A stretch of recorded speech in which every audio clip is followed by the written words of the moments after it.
Hey budget gardeners, Vita Loca here. Join me today as I share how to overwinter a fuchsia plant. So let's go.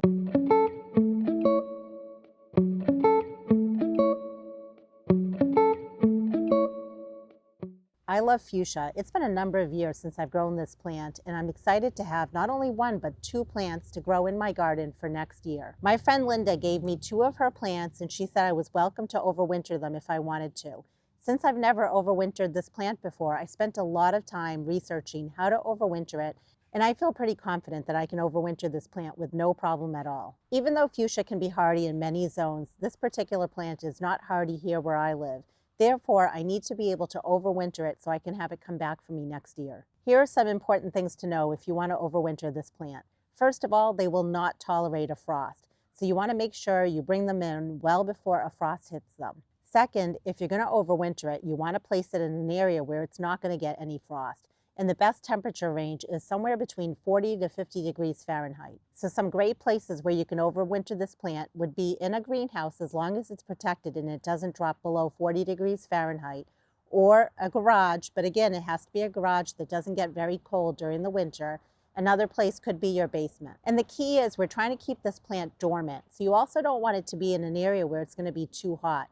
Some people might be able to overwinter it in their house, but I wouldn't recommend it. Personally, I would rather see this plant go dormant, and to be dormant, you want it to be in that sweet spot of 40 to 50 degrees Fahrenheit. I'll be overwintering these plants in my unheated garage because my garage doesn't drop below 40 degrees Fahrenheit during the coldest parts of my winter. The next thing you want to know is the plants don't need any light. In other words, you don't need to put a grow light on them. If you want to, you could put them somewhere where they're getting a little bit of filtered sunlight. But where they're going to be in my garage, they're going to be in an area where they're getting very little natural light coming in. I'm not too worried about giving them any light at all, in fact. They could be in darkness because the plants don't need any light at this point when they will be dormant. A final thing to know is the plants do not need a lot of water. However, you don't want them to go completely dry. If they go completely dry, they might die on you. If you give them too much water, they might die on you because the roots are rotting out. So usually I would be giving my overwintered dormant plants water about once a month, and I'm going to put it in my calendar so I don't forget to check on them. The plants that Linda gave me are in these pots here, and in fact they're not planted in the pots. I believe she had these in a window box. She took them out and just plunked them in these pots. So what we're going to be doing today is we're going to be potting the plants up into smaller pots so that that's where they're going to stay all winter long, is in a nice small pot. I'll be potting them up with a nice well-draining potting mix, and this is potting mix that's used. I've used it for other plants. I know that it's free of disease and pests, so I feel comfortable using it. So as long as you're potting them up in a potting mix and the pot has a drainage hole in it, you'll be all set. So you might have a fuchsia that you want to overwinter. You can keep it in the pot that it's in. Fuchsia plants come in lots of different colors. This one you can see has a nice light pink color to it, and it looks like it has a double blossom. It just is so pretty, and I can't wait to have this in my garden next year. I'm actually going to remove some of the potting mix that was on this plant that my friend gave me. I just want to see how big of a root ball we're working with, and that will help me decide how big of a pot I can put this in. It actually doesn't have a very large root system to it, so I think I can get away with putting this in a small pot. So I'm just going to reuse this pot, and I want you to see that it does have drainage holes in the bottom of it. So I'm just adding some of the potting mix to this container. When I overwinter any plant in a pot or a container like this, I prefer to basically put them in the smallest size pot possible. I feel like I have a lot more control on checking the moisture level, and it helps me avoid overwatering a plant. So for example, if I kept this plant in this large container pot that it was originally in, I worry that I might give the plant too much water. So I would much rather downsize the pot just so I can really check on the moisture level and not give it too much moisture. If you don't have a basement or a garage where you can overwinter this plant, I have heard some people say they've overwintered it in a cold room in their house or in a cold closet. That is another option as well.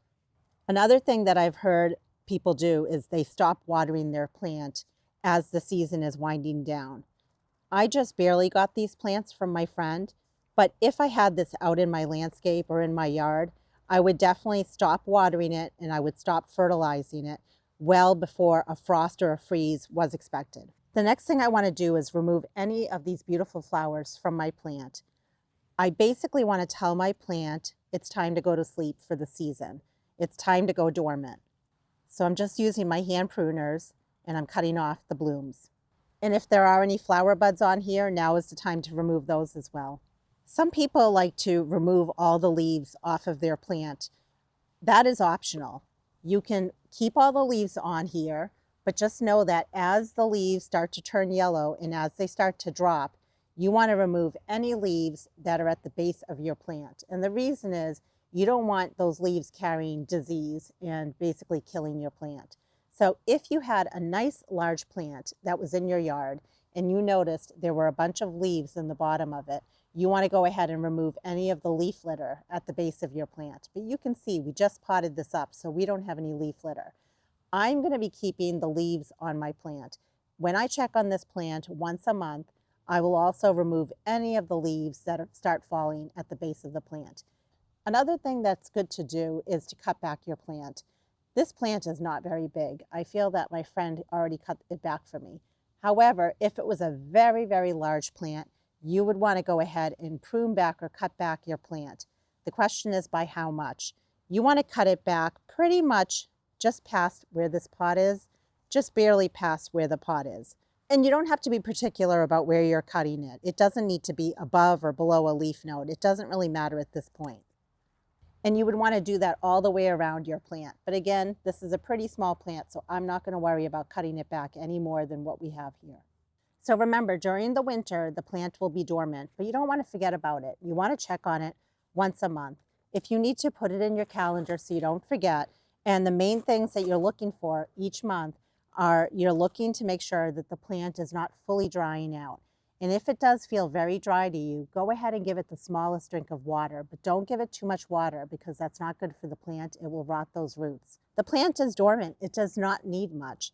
It does not need sunlight. It does not need artificial light. As the leaves are falling, be sure to clean up after the plant and remove those leaves because the leaves can carry disease and that can be harmful to your plant. In the late winter, early spring months, you'll notice that your plant is starting to push out new growth.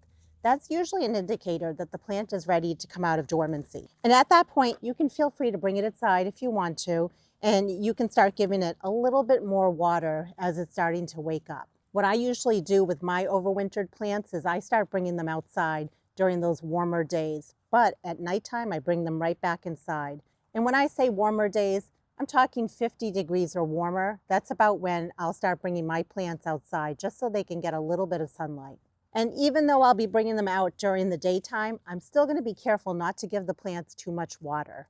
And as I start approaching my average last frost date, at that point, I can go ahead, I can pot these up, and then I can give them more water and even a slow release fertilizer or a liquid fertilizer. And if I notice anything that's dead on the plant or any spindly growth, that's also a great time for me to go ahead and do a light pruning. Since this will be my first time overwintering this plant, I will definitely bring you along with my whole process on how things go. I'll show you during the winter when I'm checking on the plant. I'll also show you in the spring when it's time for me to wake up this plant. I'd love to hear from you. Have you ever overwintered fuchsia? And if so, where do you live and what is your process for overwintering the plant? Please drop it down in the comment section below. And until the next video, make it a great day with gardening.